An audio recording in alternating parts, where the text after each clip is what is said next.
Hello everyone, welcome back to my channel study Chashma. आज हम class 6 NCERT के chapter 6 the monkey and the crocodile के question answer discuss करेंगे। इसकी explanation video मैंने अपलोड कर दी है, आप जाके उसे देख सकते हैं। So let's start the question answer. First question is the monkey was happy living in the fruit tree but his happiness was not complete. What did he miss? जो मंकी था वो हैप्पीली उस पेड़ पर, फ्रूट ट्री पर रह रहा था, लेकिन जो उसकी खुशी थी वो कंप्लीट नहीं हुई थी। वो क्या मिस कर रहा था? The monkey was living happily on the fruit tree but his happiness was not complete. He missed a companion to talk to and share the fruits with. वो क्या मिस कर रहा था? एक साथी को मिस कर रहा था जिससे वो बात कर सके, जिसके साथ वो फ्रूट्स शेयर कर सके। Next question is what did the two friends generally talk about? जो दोनों फ्रेंड्स थे, मंकी और क्रोकोडाइल, वो दोनों अक्सर क्या बातें किया करते थे? The two friends generally talked about birds and animals, about villages nearby and the difficulties the villagers faced in raising good crops for lack of rain.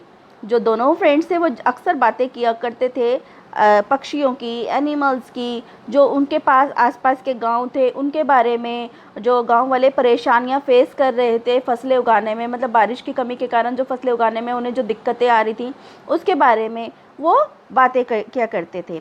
Question number 3, Y was the crocodile wife annoyed with her husband one day? एक दिन crocodile की जो wife थी बहुत नाराज़ हो गई थी, गुस्से में आ गई थी। क्यों?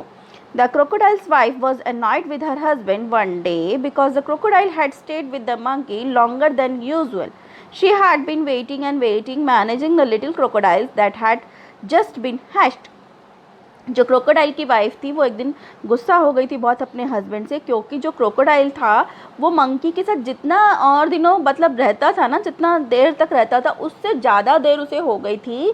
और जो उसकी क्रोकोडाइल की वाइफ थी उसे काफ़ी दिक्कतें आ रही थी, वो वेट किए जा रही थी और जो उसके बेबी जो कि अभी तभी हुए थे उसको मैनेज करने में क्रोकोडाइल की वाइफ को काफ़ी परेशानी हो रही थी, तो इसलिए वो बहुत गुस्सा हो गई। Question number 4, why was the crocodile unwilling to invite his friend वो होम? क्रोकोडाइल क्यों नहीं चाहता था कि वो अपने फ्रेंड मंकी को घर पे बुलाए? The crocodile was unwilling to invite his friend home because he knew that his wife wanted to eat the monkey's heart. क्योंकि क्रोकोडाइल जानता था कि जो उसकी वाइफ है वो मंकी का हार्ट खाना चाहती है, मंकी का दिल खाना चाहती है।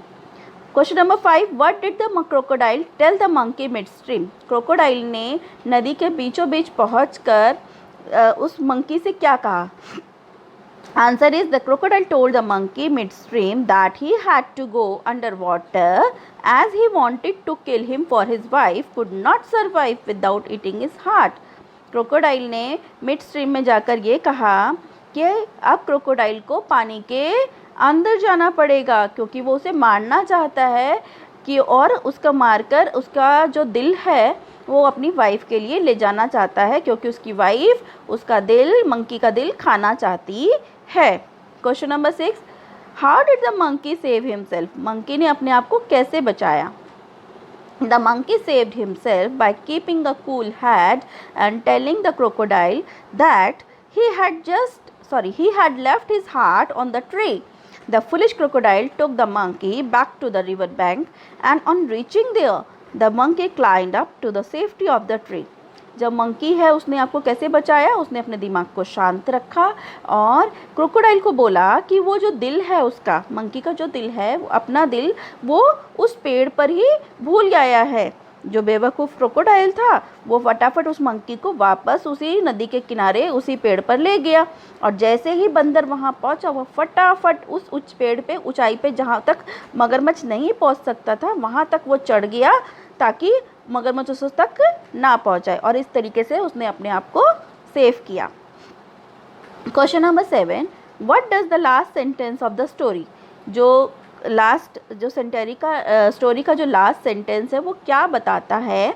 What would the crocodile tell his wife? और जो क्रोकोडाइल की वाइफ है उसने, क्रोकोडाइल ने अपनी वाइफ को घर जाकर क्या कहा होगा?